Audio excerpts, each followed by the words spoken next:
Hello everybody, my name is Ken and I am the host of the Ikhwan Astahab or the Brethren of Gold, and today we're filming a video in nature in a nice naturistic setting in my city. And in this nature setting I thought I would give a nice mystical and spiritual translation and definition of grammar. Now grammar, as we all know, is the composition, it is the articulation, it is the binding together of a sentence using certain constructs and certain linguistic kind of compositions to enter in a grammatical sentence. So grammar is a huge part of language across the board, whether you speak English, Spanish, French, Japanese, any language. Grammar is a huge part of it. And in today's video, I'm going to be covering a mystical ancient take, a mystical ancient opinion on the concepts of grammar. In specifics, what we're going to be covering in grammar today, or mystical grammar today, is the concept of a subject and a predicate. Now, for those who don't know what a subject and a predicate is, that's completely fine. A subject is basically a who, like what is the who in the sentence, that's the subject, and then the predicate is the what that pertains to the who. For example, I am making a video. That sentence right there contains the subject and the predicate. I being the subject and the making the video being the what I am doing, what the subject is doing being the predicate. So in specifics, we're going to be dealing with subjects and predicates in the context of syllogisms. Now, syllogisms are structured arguments that are made of two premises and a conclusion.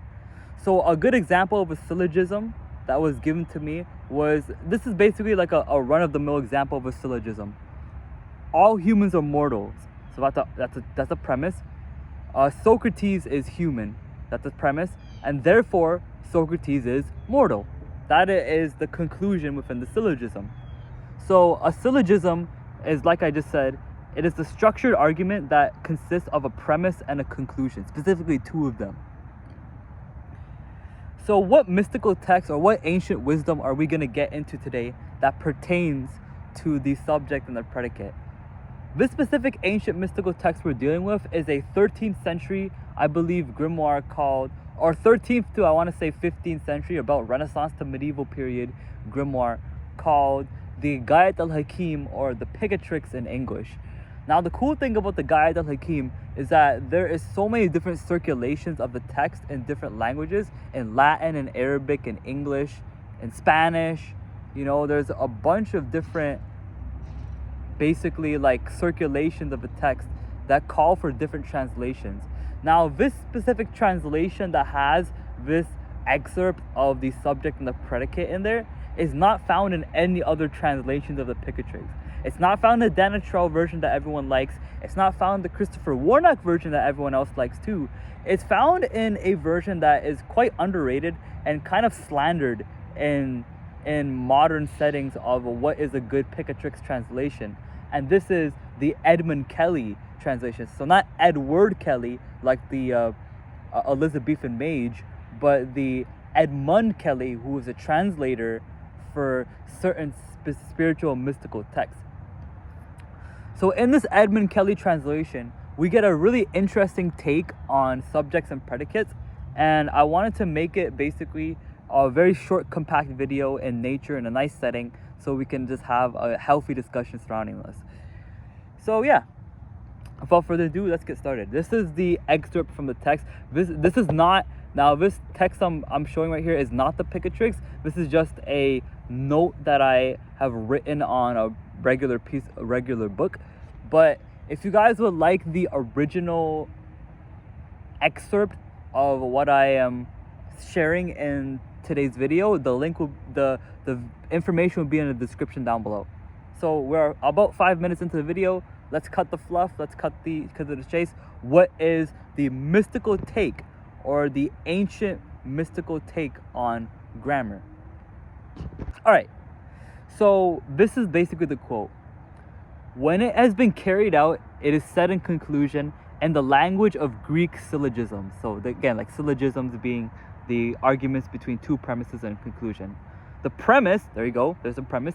The premise consists of a subject and a predicate. The subject to the referent, so the subject is the reference according to the grammarians, and the predicate is the attribute, and the attribution is what introduces truth or falsehood. The subject and the predicate support the syllogism. So what I've kind of understood from that is that basically the subject is the point of reference, right? So this is my personal notes now, but the subject is basically the point of reference, like what you are referring to in the sentence. And then the predicate is the definition of what defines the subject, basically. And in like more mystical terms, the subject is at the center, and then the predicate is at the circumference. So the subject centers the system or the shape of the sentence, and then the predicate circumferences it or envelops the shape or the geometry or the symmetry of the sentence, basically.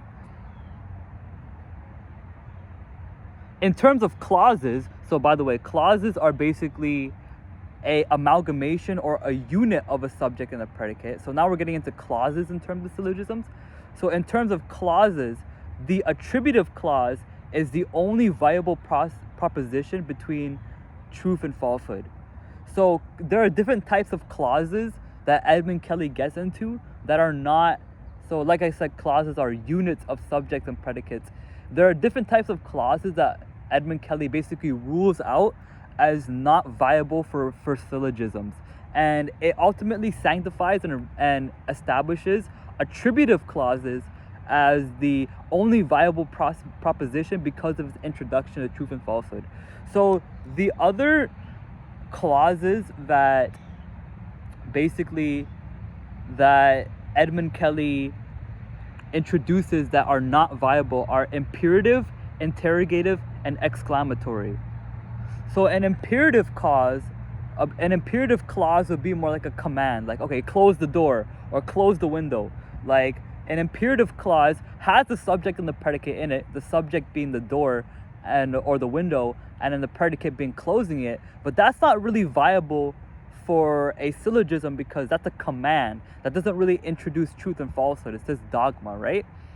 Another thing is there's an interrogative clause. So basically, is the window closed, or is the window open, or is there a window in the first place? So the window is still the subject, but the predicate is now the question. So an interrogative clause does not work in a syllogism because there is no truth and falsehood in it. There is only a question, right? It's only a question, or it's interrogative in nature. Then there's an exclamatory, basically, clause, and where the subject and the predicate basically get formed in an expression. So the sun is hot, or that's a really beautiful woman. I don't know why I thought about that, but that is an exclamatory clause that does not work in a syllogism because that is an expression. That is not a introduction of truth or falsehood to the subject. So in summary, I want to make this video just less than 10 minutes. A subject is basically, like I said, a referential point in a sentence, and then a predicate is that defining aspect that sets the boundaries and sets what is true and false about such subject. So in conclusion, the Picatrix, and specifically this specific rendition of it, which I think is like pretty interesting, has a particular take towards what a subject and predicate basically is, and it gives a basic and easy to grasp understanding of what the ancients basically conceived in terms of ancient grammar. So yeah, this has been my video on ancient grammar, the mystical syllogisms, or the mystical take on syllogisms. I actually might switch up a title as mystical grammar, the ancient take on syllogisms. So you guys will know in the title of the video soon. But yeah, that's been 10 minutes explaining the syllogisms and subject and predicate. Thank you guys so much for watching. and peace out.